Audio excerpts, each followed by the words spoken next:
नमस्कार, स्वागत छ धर्म टेलिभिजनको संयुक्त समाचारमा। म सुषमा तामाङ। सुरु गरौँ आजको प्रमुख समाचारबाट। सरकारले मोरङका केही क्षेत्रलाई बर्ड फ्लू रोग प्रभावित क्षेत्र घोषणा गर्ने निर्णय।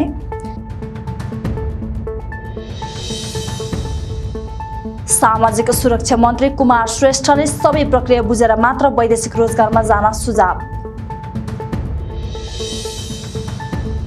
नेकपा एमालेका पोल्युट ब्युरो सदस्य महेश बस्नेतद्वारा सभामुख अग्निप्रसाद सापकोटा विरुद्ध महाअभियोग प्रस्ताव।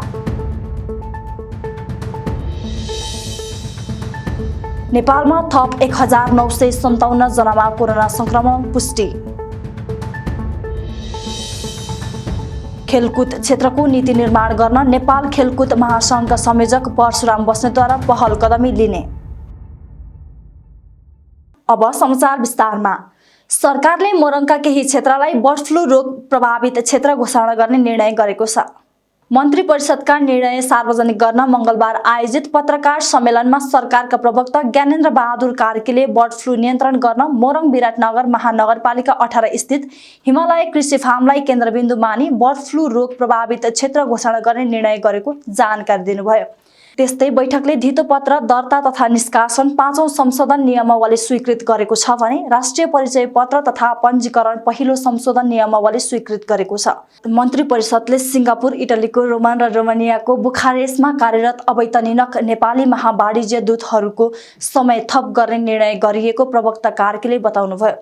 त्यस्तै पुष्पलाल मध्य पहाडी राजमार्ग आयोजना कार्यालय अन्तर्गत गोर्खाको कार्यक्षेत्रमा पर्ने घर टहराको राहत स्वरूप क्षतिपूर्ति दिन स्वीकृति दिने निर्णय गरिएको छ भने फेवातालको जलाधार क्षेत्रलाई संरक्षित क्षेत्र घोषणा गरे राष्ट्रिय प्रसारण 11औं संशोधन नियमावली स्वीकृत गर्ने निर्णय गरिएको प्रवक्ता कार्कीले बताउनुभयो। निर्वाचन आयोगबाट प्राप्त परामर्श बमोजिम स्थानीय तह निर्वाचन ऐन 2073 को दफा 4 को उपदफा 1 बमोजिम विक्रम सम्वत 2079 साल वैशाख 30 गते शुक्रबारका दिन एकै चरणमा देशभरका सबै गाउँपालिका र नगरपालिकाको निर्वाचन गर्ने। राष्ट्रिय परिचय पत्र तथा पञ्जीकरण पहिलो संशोधन नियमावली 2078 स्वीकृत गर्ने। सिङ्गापुर, इटालीको रोम र रोमानियाको बुखारेस्टमा कार्यरत अवैतनिक नेपाली वाणिज्य दूतहरूको अवधि थप गर्ने। डिजिटल प्रणाली मार्फत नाप नक्सा तथा जग्गा प्रशासन सम्बन्धी सेवा प्रवाह निर्देशिका 2078 स्वीकृत गर्ने। पुष्पलाल मध्य पहाडी राजमार्ग आयोजना कार्यालय गोर्खाको कार्यक्षेत्रभित्र पर्ने नुवाकोटको जिल्लाको सडक सीमाभित्र परेका 3वटा घर टहराको राहत स्वरूप क्षतिपूर्ति उपलब्ध गराउन स्वीकृति प्रदान गर्ने। बाल अधिकार सम्बन्धी अन्तर्राष्ट्रिय महासन्धि 1989 को 6औं आवधिक प्रतिवेदन स्वीकृत गरी संयुक्त राष्ट्रसँग पेश गर्न अनुमति प्रदान गर्ने। 2078 फागुन 4 र 5 गते नर्वेमा भर्चुअल माध्यमबाट हुने दोस्रो ग्लोबल डिसेबिलिटी समिट GDS मा भाग लिन माननीय महिला, बालबालिका तथा ज्येष्ठ नागरिक मन्त्री उमा रेग्मी नेतृत्वको प्रतिनिधि मण्डललाई सहभागी हुन स्वीकृति दिने। प्रवक्ता कार्कीले रिपोर्ट र वास्तविकताको आधारमा चाँडै सरकारले चीनसँगको सीमा विवादबारे यथार्थ बाहिर ल्याउने बताउनुभयो। उहाँले सीमा क्षेत्रमा कुनै समस्या आए कूटनीतिक ढङ्गले समाधान खोज्ने जिकिर गर्नुभयो। श्रम, रोजगार तथा सामाजिक सुरक्षा मन्त्री कुमार श्रेष्ठले सबै प्रक्रिया बुझेर मात्रै वैदेशिक रोजगारमा जान सुझाव दिनुभएको छ। मंगलबार सिंहदरबारमा युएई गई अलपत्र परेर नेपाल फर्काइएकाहरूसँगको छलफलका क्रममा मन्त्री श्रेष्ठले राज्यका विभिन्न निकाय र सम्बन्धित कम्पनीको विषयमा बुझेर मात्रै वैदेशिक रोजगारीमा जान सुझाव दिनुभएको हो। भिजिट भिसा प्रयोग गर्नेहरू अलपत्र पर्ने क्रम बढेको भन्दै उहाँले यस क्षेत्रमा देखिएको विकृतिलाई अन्त्य गर्ने प्रतिबद्धता जनाउनुभयो। उहाँले युएईमा नै गएर नेपालीहरूले भोग्नु परेको समस्याका बारेमा जानकारी लिने जिकिर गर्नुभयो। उहाँले हजारौं नेपालीहरू अलपत्र परेको सूचना आएको भन्दै यस विषयमा मन्त्रालय गम्भीर रहेको बताउनुभयो। भिसामा गएर ट्रिपल स्टार इम्प्लोइमेन्ट सर्भिस मार्फत हामीलाई जानकारी आएसम्म 12 जना भाइहरू युएईमा अलपत्र परेको भन्ने विभिन्न माध्यमबाट हामीले थाहा पाइसकेपछि त्यसपछि तत्कालै हामीले ट्रिपल स्टार इम्प्लोइमेन्ट कम्पनीका सञ्चालकलाई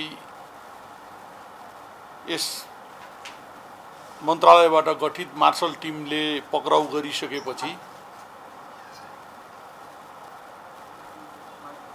छिटोभन्दा छिटो उहाँहरूलाई उद्धार गर्ने कुरामा र त्यो कम्पनीको सम्पूर्ण कारोबार बन्द गरिसकेपछि अहिले 8 जना भाइहरू सकुशल नेपाल आइसकेको अवस्था छ र यसै विषयमा भाइहरूको पनि भनाइ त्यहाँ भोगिएका समस्याको बारेमा र विशेष गरी आज म भाइहरू लगायत आम जनसमुदायलाई नि आग्रह गर्न चाहन्छु कि भिजिट भिसाको नाममा हामी सोझा साझा नेपाली बेरोजगार भाइ बहिनीहरू जान भएन, फस्न भएन।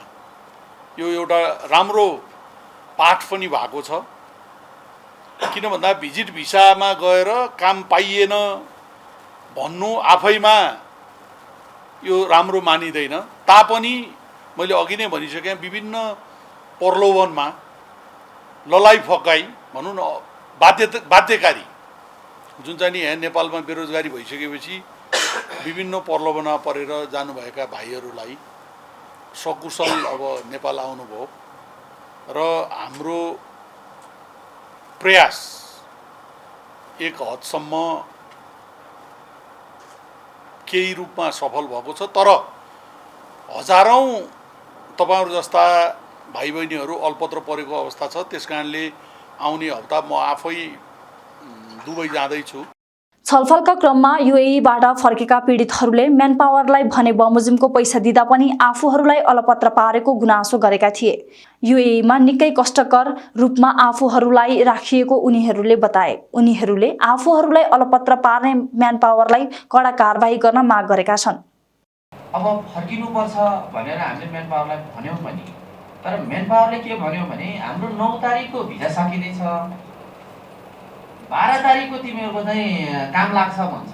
त्यहाँ ओभर स्टे भएपछि त्यहाँ कुनै पनि हामीले त्यहाँ बुझ्यौं, ओभर स्टे भएपछि कुनै पनि कम्पनीले ओभर स्टे फाइनमा परेका व्यक्तिहरूलाई, इलिगल पर्सनहरूलाई कुनैले पनि काममा लिँदैन, इन्टरभ्यु फेसै गर्न पाइँदैन।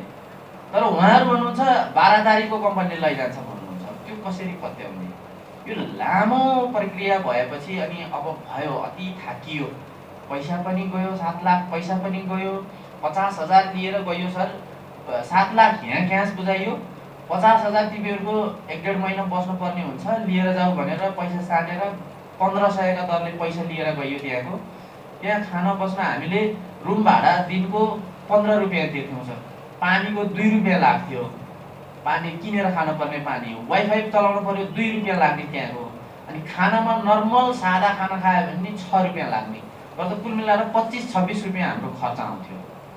25-26 दिनको खर्चले कसरी पुर्याउने सर हामी? त्यस पछाडि हामीले अब पैसा पनि सकिन थाल्यो, बस्ने अवस्था त्यस्तै छ। पाकिस्तानी नागरिक रहेछ त्यहाँको, उसले हामीले खाना पकाएर खान्थ्यौं, एउटा थाल उसको एउटा 1 कप चिया खानको लागि उसको कप प्रयोग गर्यो भने मात्रै आएर कराउँथ्यो, गाली गर्थ्यो। त्यस्तो अवस्थाबाट गुजार्दा काम होला, काम भयो भने हामी फेरि चाहिँ त्यो सहन तयारै थियौँ।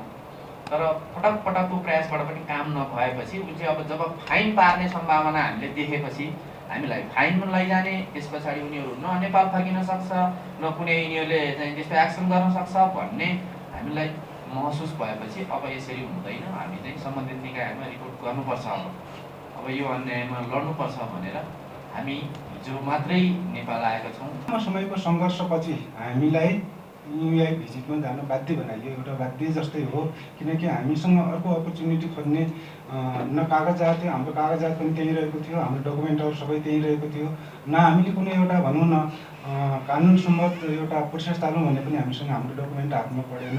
हामीलाई विविध कारणले गर्दा त्यो ठाउँमा जान बाध्य बनाइयो। यसले गर्दा के भयो त भन्दा एउटा ठुलो आशा देखाएर हामीलाई भनौँ ठुलो प्रोग्राम पारेर त्यो पठायो र हामीले पनि एउटा ठुलै आशा बोकेर गएका थियौँ। यत्रो वर्ष जागिर खाइयो, केही पनि गर्न सकिएन। नेपालको अब रोजगारी त्यस्तै हो, यहाँ रोजगारीको प्रशस्त माध्यम पनि छैन। जे जस्तो भए पनि आफ्नो लाइफ सेटल हुन्छ कि भन्ने ठुलो आशा बोकेर गएका थियौँ। यसले गर्दा के भयो त भन्दाखेरि अहिले अब जुन पीडामा हामी पऱ्यौँ, यो पीडाले हाम्रो लाइफ त यसै ड्यामेज भयो, हामी त ब्याक नै भयौँ। यत्रो 2 वर्ष सङ्घर्ष गऱ्यौँ, त्यस पछाडि अर्काको देशमा गएर अहिले यसरी फर्किनु पर्दा हाम्रो लाइफ नै बिग्रियो। यसले के गरेको छ भन्दाखेरि हाम्रो पछाडिका पिँढीहरू, हाम्रो पछाडिका 2 पुस्ता समेतको लाइफलाई चाहिँ बिगाडेको छ। त्यस कारणले गर्दा म के भन्न चाहन्छु भने अब यो कार्यमा संलग्न रहने जो कोही होस्, कसैलाई पनि एउटा कानुन छ, कानुन दायरामा आओस्। विभिन्न सरकार निकाय छन्, विभिन्न सरकार निकायमा के अनुरोध गर्न चाहन्छु भने यिनलाई यो प्रक्रिया अहिले त हामी फस्यौँ, हामी जस्तै अरू युवाहरूलाई पनि पछि पनि फसाउन सक्छन्। टोखा स्थित ट्रिपल स्टार इम्प्लोइमेन्ट प्रणालीबाट पर्यटन भिसामा युएई गई अलपत्र परेका नेपाली 8 जनालाई उद्धार गरी नेपाल ल्याइएको हो। युएई को ग्लोबल सेक्युरिटी कम्पनीमा रोजगारी लगाइदिने भन्दै 12 जना नेपालीबाट 7,50,000 का दरले रकम लिएर युएई पठाई अलपत्र पारेको उजुरीका आधारमा म्यानपावरका सञ्चालक भीम गुरुङलाई मन्त्रालयले गठन गरेको मार्शल टोलीले पक्राउ समेत गरिसकेको छ। पालो रहेको छ छोटो विश्रामको। धर्म टेलिभिजन हेर्दै गर्नुहोला। स्वास्थ्य चक्र विभिन्न प्रकारको रोग, महामारी, दशाग्रहको कारणले दुर्घटना हुने, चोटपटक लाग्ने, दुःख बिरामी हुने तथा शरीरमा रोग निरोधक शक्ति इम्युनिटी पावर कम भएको अवस्थामा रोग निरोधक शक्ति बढाउन, प्राकृतिक प्रकोप, बाढी, पहिरो, भूकम्प आदिमा चोटपटक नलाग्न र सामान्य स्वास्थ्य लाभको लागि यो स्वास्थ्य चक्र लगाइन्छ।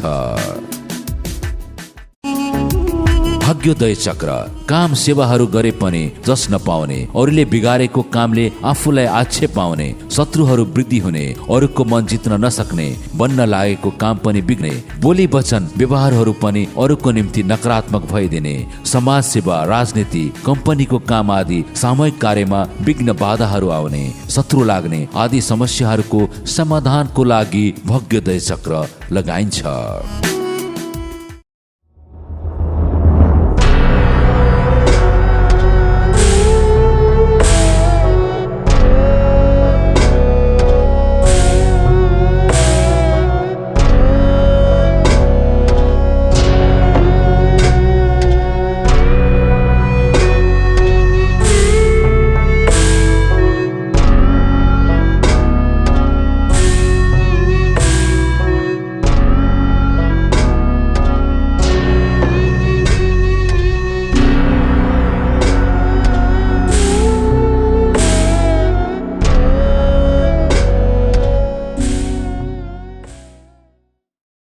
विश्रामपछि संयुक्त समाचारमा पुनः स्वागत छ।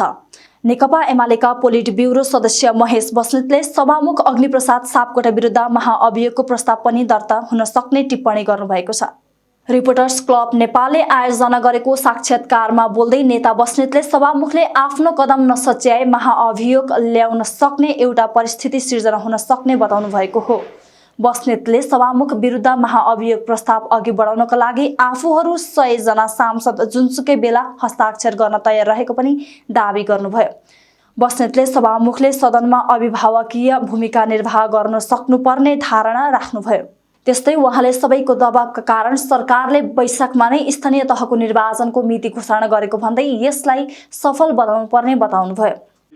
नारी समाज सबैले व्यापक दबाव सिर्जना गरिसके पछाडि स्थानीय तहको निर्वाचनको मिति घोषणा भएको छ। त्यसलाई सफल बनाउन हामी सबैको दायित्व हो। हामी सुन्दैछौँ, माओवादीका कतिपय नेताहरूको भनाइहरू सुनिँदैछ। 2 महिना अगाडि डेट तोक्नु पर्थ्यो, यो चाहिँ 2 महिना अगाडि नभएको हुनाले कानुनको संशोधन गर्नुपर्छ भन्ने तहका लगायतका असङ्ख्य खालका प्रश्नहरू उठाउने र यसलाई कानुनी रूपमा चुनौती दिएर अदालतमा जानेर अदालत मार्फत फेरि स्थानीय तहको निर्वाचन सार्ने अथवा अरू विविध कारणले सार्ने खालका षड्यन्त्रहरू पनि हुन सक्छन्। यो पाटोमा चाहिँ हामी चनाखो हुनुपर्ने छ र न्यायालयले पनि हामीले के अनुरोध गर्नुपर्ने छ भने लोकतन्त्रलाई सुदृढ गर्नको निमित्त, संविधानलाई मजबुत बनाउनको निमित्त र मुलुकका समृद्धिका सपनाहरू साकार गर्नको निमित्त न्यायालयले जहिले पनि सकारात्मक भूमिका खेलेको छ र खेल्नुपर्छ। अभिभावकको हिसाबले उहाँले भूमिका खेल्नुपर्छ। उहाँले दलहरूको बिचमा पक्षपातपूर्ण व्यवहार देखाउनु हुँदैन। जो माओवादी केन्द्रलाई छुट्टै व्यवहार, मधेसवादी दलहरूलाई छुट्टै व्यवहार र एमालेलाई उहाँले छुट्टै व्यवहार देखाउनु भएको छ र हामीले कारबाही गरेका सांसदहरू, जो गैर सांसदहरू हुनुहुन्छ, उहाँले सभामुखको हैसियतले सूचना टाँस गर्ने मात्र अधिकारलाई दुरुपयोग गर्दै न्यायाधीशको ढङ्गले जुन उहाँलाई क्षमादान दिनुभएको छ, त्यो कुरा उहाँको अधिकारको कुरा होइन। त्यसो भएको हुनाले यो विषयको एउटा निष्कर्ष र एउटा छिनोफानो हुनुपर्छ भन्ने हाम्रो कुरा छ। त्यसो हुँदा सभामुखज्यूका सामु 3टा विकल्प छन्। उहाँले ती 14 जना साथीहरूलाई एमालेले कारबाही गरेको पत्रलाई सदर गर्ने कुरा उहाँको लागि सबभन्दा उत्तम विकल्प हो।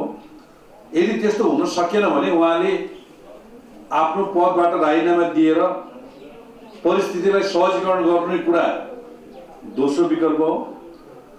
त्यो भएन र तेस्रो विकल्प भनेको चाहिँ अदालतमा मुद्दा गइरहेको सन्दर्भमा अदालतले छिटो फैसला गर्ने कुरा चाहिँ तेस्रो विकल्प हो। योभन्दा फरक विकल्पको कुरा नेकपा एमाले सोचेको छैन। यो विषय छिनोफानो त्यही ढङ्गले गर्नुपर्छ भन्ने नेकपा एमाले आफ्नो अडानमा स्पष्ट छ। त्यो नभइकन सदनमा एमालेको विरोध स्वाभाविक ढङ्गले रहेको छ र एमाले सदनमा विरोध गरिरहँदा सरकारले अध्यादेश अथवा विधेयकहरू ल्याउने पास गर्ने प्रक्रिया अगाडि बढाइरहेको छ। यद्यपि हामीले अवरोध गर्ने तहमा सदनमा हाम्रो भूमिका खेलेका छैनौँ, हामीले विरोध गर्ने तहमा मात्रै भूमिका खेलेका छौँ। एमालेलाई कमजोर आँकेर एमालेलाई पेलेर हेपेर जाने स्थिति सिर्जना गर्न खोज्यो भने अवरोध गर्ने तहमा पनि जानुपर्ने स्थिति हुनसक्छ। यसमा म सभामुखज्यूलाई आफ्नो भूमिका त्यो ढङ्गले व्यवस्थित गर्न र मर्यादा पालक लगाएर बल प्रयोग गरेर सदन जबरजस्ती चलाउने र एमालेलाई कमजोर बनाउने भूमिका नखेल्नको लागि म अनुरोध गर्न चाहन्छु। नेकपा एमालेलाई आक्रमण गर्ने हतियारको रूपमा कतिपय इस्युहरू, एमसिसी सहितका इस्युहरू प्रयोग गर्न खोजेको सन्दर्भमा आ बैल मुझे मार भनेर चाहिँ नेकपा एमाले जिउ थाप्न चाहिँ जाँदैन। सत्ता गठबन्धनले आफ्नो धारणा कुन ढङ्गले प्रस्तुत गर्छ, कुन रणनीतिक उद्देश्यका साथ आउँछ, त्यो हामीले हेरिरहेका छौँ। चनाखो पूर्वक हामी नेकपा एमाले भित्र कुनै फरक मत हुँदैन। यसभित्र एकदम एकाध मतहरू आउलान्। एमाले यसको बारेमा सही निर्णय दिनेछ। त्यो निर्णय तपाईँहरूले सुनिसके पछाडि एमाले दुई दृष्टिकोण राख्यो भन्ने अनुभूति नहुने गरेर नै दिनेछ। सवाल के हो भन्दा त्यो समय आएको छैन भन्ने मात्रै हाम्रो भनाइ हो र त्यो समय आउँदछ कुनै पनि समयमा एमाले आफ्नो धारणा दिनेछ। बस्नेतले सत्ता पक्ष र सरकारले धारणा बनाएपछि मात्रै एमालेले एमसिसीका बारेमा धारणा तय गर्ने जिकिर गर्नुभयो। नेपालमा थप 1957 जनामा कोरोना संक्रमण पुष्टि भएको छ। देशभर गरिएको 8587 पीसीआर परीक्षणका क्रममा 1184 जना र 4105 एन्टिजेन्ट परीक्षणका क्रममा 773 जनामा कोरोना पुष्टि भएको स्वास्थ्य मन्त्रालयले जनाएको छ। त्यस्तै कोरोनाका कारण थप 11 जनाको मृत्यु भएको छ। हालसम्म नेपालमा 11838 जनाको कोरोनाका कारण मृत्यु भएको छ। त्यस्तै थप 5103 संक्रमित कोरोना मुक्त हुँदा हालसम्म नेपालमा 9,20,592 जना निको भएका छन्। हाल नेपालमा 36,181 सक्रिय संक्रमित आइसोलेसन र 140 जना क्वारेन्टाइनमा रहेको मन्त्रालयले जनाएको छ। पालो रहेको छ छोटो विश्रामको। धर्म टेलिभिजन हेर्दै गर्नुहोला। पराक्रम चक्र, झै झगडा शान्ति गर्न, युद्धहरूमा विजय हासिल गर्न, शारीरिक वाचिक र मानसिक पराक्रमी बन्न, सधैँ सबै शत्रुहरूबाट अपराजित हुन यो पराक्रम चक्र लगाइन्छ।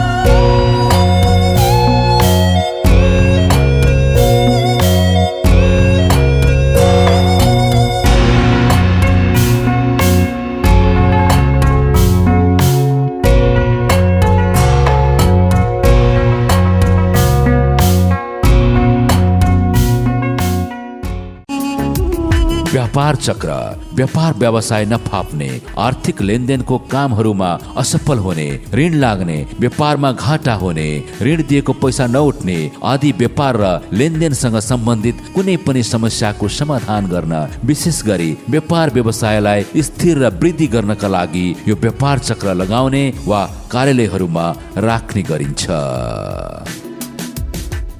विश्रामपछि संयुक्त समाचारमा पुनः स्वागत छ। नेपाल खेलकुद महासंघका संयोजक परशुराम बस्नेतले खेलकुद क्षेत्रको नीति निर्माण गर्न पहल कदमी लिने बताउनु भएको छ। मंगलबार काठमाडौँमा पद बहाली गर्दै बस्नेतले खेल क्षेत्रलाई सुधार गर्नुपर्ने भन्दै यसका लागि नीति निर्माण गर्न पहल कदमी लिने बताउनु भएको हो। उहाँले वर्षभरि गरेको प्रदर्शनका आधारमा खेलका सबै विधाहरूमा उत्कृष्ट हुने खेलकर्मी छनौट गरी नगद सहित सम्मान गर्ने बताउनुभयो। त्यस्तै महासंघको अधिवेशनमा बंगलादेशमा सम्पन्न एबिसी सेन्ट्रल जोन भलिबल च्याम्पियनसिपको उपाधि विजेता नेपाली राष्ट्रिय महिला भलिबल टोलीलाई नगद सहित सम्मान गर्ने उहाँले जानकारी दिनुभयो। खेलकुदको क्षेत्रको विकासको लागि नीति निर्माण गर्ने कुरामा पहल कदमी लिने र म सधैँभरि खेलकुदको क्षेत्रबाट खेल क्षेत्रमा लागेका सबै खेलाडी, खेलप्रेमी, खेल अफिसियल सबै खेलकर्मीहरूको एउटा साथीको रूपमा, एउटा अभिभावकको रूपमा, एउटा चाहिँ दुःखको साथीको रूपमा मैले आफूलाई प्रस्तुत गर्नेछु। अब चाँडै महाधिवेशन गर्नेछौँ। हामीले सबै कमिटीहरू निर्माण गरिसकेपछि, अधिवेशनहरू सम्पन्न गरिसकेपछि हामीले प्रजातन्त्र दिवसको अवसर पारेर 8वटा प्रदेश, एक विशेष प्रदेश सहित 8वटै प्रदेशको हामीले चाहिँ अधिवेशन घोषणा गरिसकेका छौँ र हामीले फागुनको 7 गते प्रजातन्त्र दिवसको अवसर पारेर हामीले विशेष प्रदेशको चाहिँ अधिवेशन उद्घाटन हामीले राष्ट्रिय सभागृहमा गर्नेछौँ र हामीले त्यहाँ बङ्गलादेशमा जितेर आउने भलिबल टिमलाई नगद सहित सम्मान गर्नेछौँ र संसारमै उत्कृष्ट खेलाडी ब्याडमिन्टनको प्रिन्स दाहाललाई पनि हामीले नगद सहित हामीले सम्मान गर्नेछौँ र यो कमिटीले एउटा खेल क्षेत्रमा एउटा नयाँ उत्साह। सो अवसरमा यस अघिका संयोजक रमेश पौडेलले पद हस्तान्तरण गर्नुभएको थियो। पौडेल एमाले केन्द्रीय सदस्य मनोनित भएपछि संयोजकको जिम्मेवारी बस्नेतले पाउनु भएको हो। समाचार, धार्मिक प्रवचन, संवाद, विविध पूजापाठ, ज्योतिष विज्ञान, बुद्ध जीवनी र गुरुहरूको जीवनी बारे हेर्न, सुन्न र पढ्न धर्म टेलिभिजनको मोबाइल एप डाउनलोड गर्नुहोस्। आजको लागि संयुक्त समाचार यति नै। धर्म टेलिभिजन हेर्दै गर्नुहोला। नमस्कार।